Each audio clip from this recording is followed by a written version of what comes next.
Hello दोस्तों, आप सभी दोस्तों का स्वागत है बिहार तक न्यूज चैनल में। तो देखिए दोस्तों, भोजपुरी के सुपरस्टार हीरो चिंटू पांडे भैया जी का एक मज़ेदार और बेहतरीन फिल्म का फर्स्ट लुक पोस्टर आ गया है दोस्तों।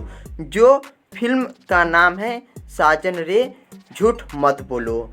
इस फिल्म में मेन स्टार कास्ट के रूप में काम किए हैं दोस्तों भोजपुरी के सुपरस्टार हीरो चिंटू पांडे भैया जी, और अन्य कलाकार लोग भी इस फिल्म में शामिल हैं दोस्तों।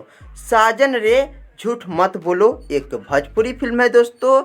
इस फिल्म में सबसे ज़्यादा लव स्टोरी, इंटरटेनमेंट से भरपूर, पारिवारिक, इमोशनल, इसी तरह से भरपूर ये फिल्म होने का उम्मीद है दोस्तों और अनुमान है।